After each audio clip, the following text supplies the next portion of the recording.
this series, we looked at how Nigeria had established and encouraged the national disgrace and eyesore on its highways, despite federal legislators calling for an end to it. They are highways of terror, extortion, and shame, where security agents mount roadblocks and fleece motorists in the guise of security.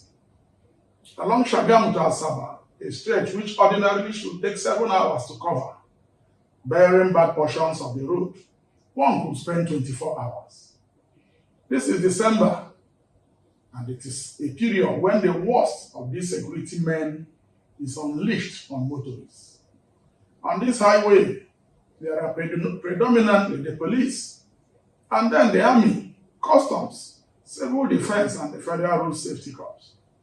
The shame of the situation is that the government knows what goes on along these roads, yet don't want to do anything about it.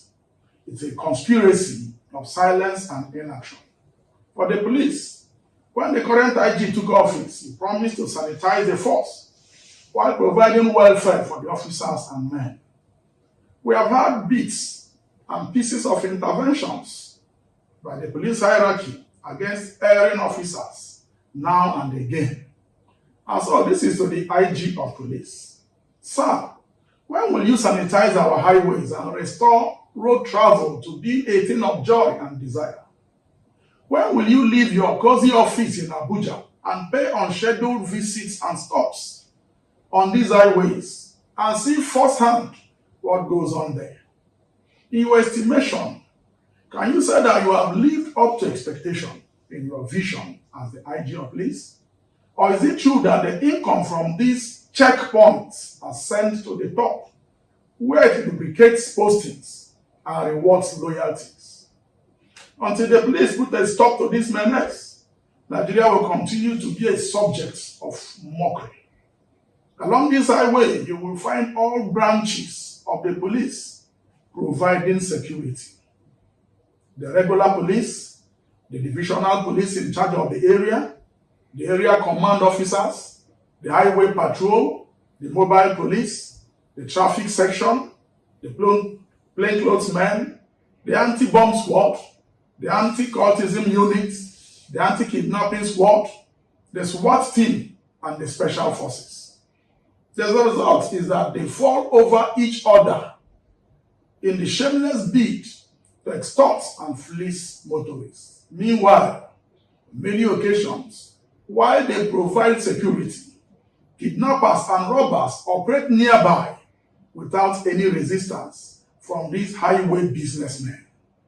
At other dastardlier occasions, these roadblocks have led to multiple accidents involving articulated trucks bearing fuel or goods.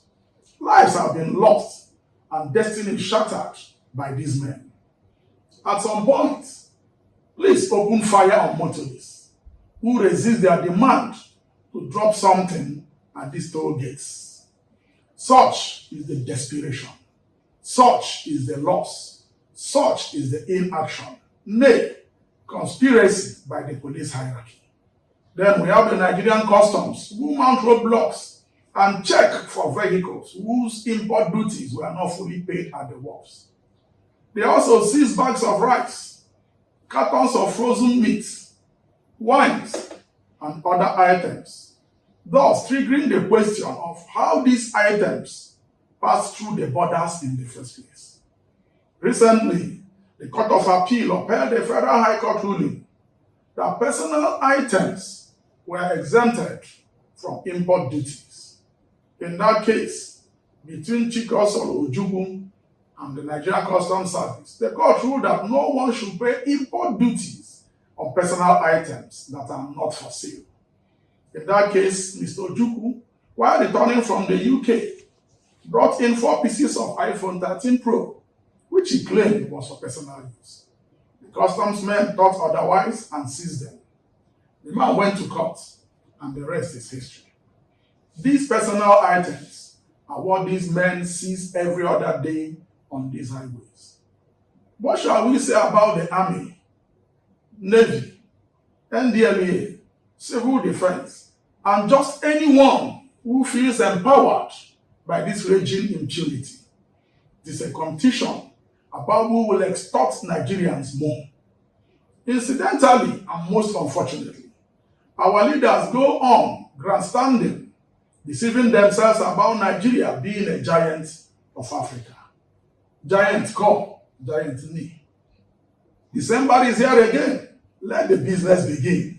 And by the end of the season, these merchants will smile to the banks with their profits, forcefully gotten at gunpoint from fellow Nigerians in the guise of highway checkpoints and security roadblocks.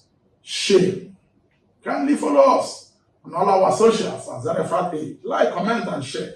My name is Ben Abraham, and this is Criminal Justice Focus. Thank you.